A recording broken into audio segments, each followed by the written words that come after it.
and in today's video, you're going to be learning how to design your very own patterns and then solve them on big cubes. Before you watch this video, you should already know how to solve a cube that's at least a 6x6 or higher order. If you don't know how to solve that, luckily I have a tutorial on it, then you can come back to this video. Now the first thing you're going to want to think about when you're designing a pattern is color scheme. You can't just make a pattern of all red, white, and blue pieces because on the cube there's an equal number of yellow, orange, and green pieces. There are basically an infinite number of color combinations you can do, but I'm just going to show you a few simple ones to get you started with your pattern. The first and simplest color combination is just to do inverse colors, so blue with green, yellow with white, and red with orange. As simple as this looks, it can still be used to make pretty intricate patterns that look really, really nice. You can also use this alternate checkerboard pattern that I showcased in my 3x3 patterns video. It features two color combinations on each side that use all the pieces of the cube. Now, I did a bit of mining off camera, but seriously guys, these patterns take like an hour each to make, so if you're liking what you see, drop a like and comment what you want to see next. Another simple one you could do is the super flip. So all I did was I just flipped all of the edges on the entire puzzle, and it all works out in the end. I actually did a super flip of the Gigaminx in another video, which I'll link in the description.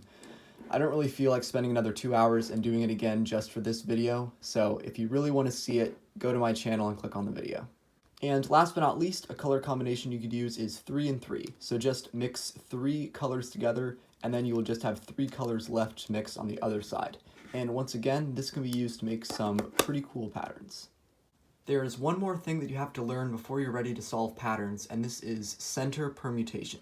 So this is making sure that all the center caps are in the correct order on any one side. You used to not have to worry about this because as long as these were all the same color, it would be okay. So this yellow piece could be here, here, here, or here. But what if my pattern has these two being red pieces and these two being blue pieces? Well, now it actually does matter where these pieces are on the same face. Now, if you've solved big cubes before, then you should know how to solve this circumstance right here. You might think that this algorithm only swapped 2 pieces at a time, but I'm going to show you how it actually swaps 3 pieces. To demonstrate this, I set up a cube with letters so that you can see pieces as they move, even if the pieces are the same color. So I'm going to move K into the B spot, so top middle into top middle. I will do my algorithm. And as I finish, you should notice that actually 3 pieces have moved. So K moved up into the B spot, but then B moved down 90 degrees clockwise here, and then the O spot, which used to be right here, think MNO, now moved up where K used to be. So you can see that it actually goes up 90 degrees and then back. So it's really a 3 cycle. Now, to know whether it's going to be clockwise or counterclockwise, this depends on how you turn the top face. So this time I'm going to move K into the B position, but this time I'm going to move it to the left. As you see now, the 3 pieces on the right weren't touched at all, and now K piece moves up, this moves counterclockwise, and then back into here. So now I'm cycling these 3 pieces. And the same exact thing will happen with our corner pieces. So this time I'm going to move J into A, and then it should go J, A, L, back to J.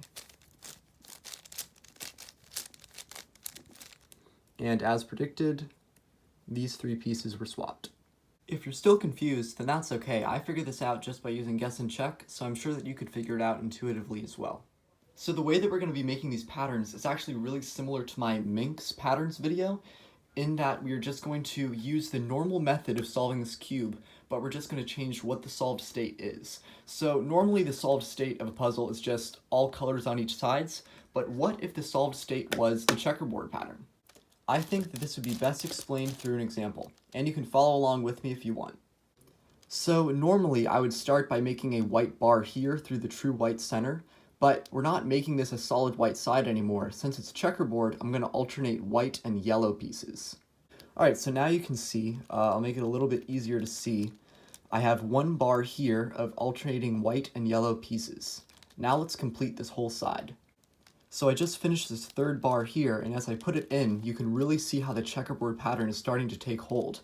Great, now that I'm done with this center, I'll do the same to all the others. Now that all of the centers are solved, it's time to go on to edge pairing. Don't forget, edge pairing is also going to be different than normal.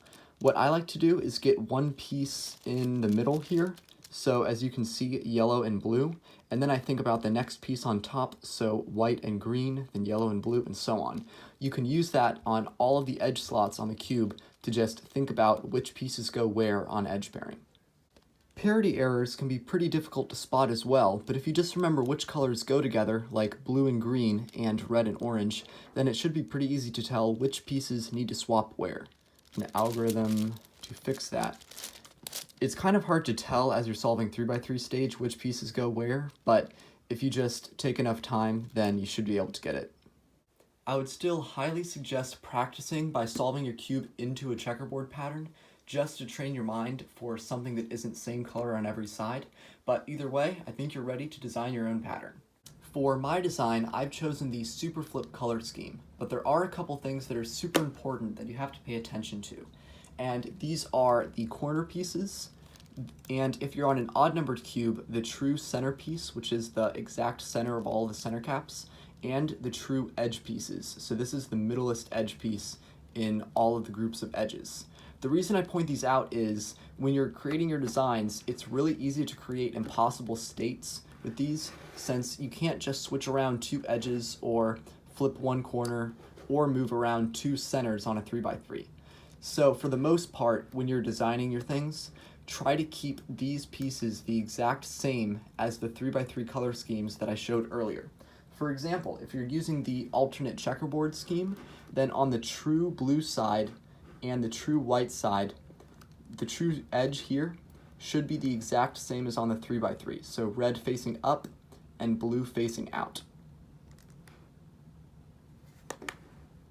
I hope I didn't lose you guys with the true center and true edge stuff. I know it's a little bit confusing, but all I meant was when you're choosing your color scheme, so for instance, the checkerboard color scheme, make sure that these pieces match up on the cube at the end. So the true white piece is here, the true yellow and blue edge is right here, and then the true white, green, and orange corner is here. The rest of the pieces can be moved around and make cool patterns. When it comes to big cubes, it helps to plan, so I drew a little diagram of one side and how I want it to look, and then I can use this as I'm solving the cube. So back to the pattern that I'm creating. I can see that on the true white side, my first bar is going to be 3 orange and 3 red, and then I'll just keep going each bar until I finish this center. Alright, as you can see, I've built my first center bar by bar according to my design, and now I'm just going to go around the rest of the centers and continue it. And whenever I'm wondering which color to use, I'm just going to refer to my 3x3 over here that has the correct color scheme. Alright, so I've completed 4 centers. Don't forget what we learned earlier about your last 2 centers and how to move around pieces correctly. Awesome, now I'm done with all 6 centers. Luckily in my design, the edges are actually just normal edge pairings, except they're flipped since it's the super flip pattern. So all I have to do is pair up the edges and finish the puzzle. Once you're done with edge pairing and the 3x3 stage, the last center could be rotated. If it's rotated 180 degrees, then you could either use a shape mod algorithm or just do 2 T-perms. But if it's 90 degrees like this, then you'll have to just move pieces around one by one until all the pieces have been moved 90 degrees. This will take a few minutes, but in the end, it's really not too hard. And with that, the puzzle's all finished. I especially like how it looks from the corner because it kind of looks like a triangle. And as you can see, the corner pieces, the true center piece, and the true edge piece are the exact same as the super flip. But with all these extra pieces, you can make it look a lot more intricate.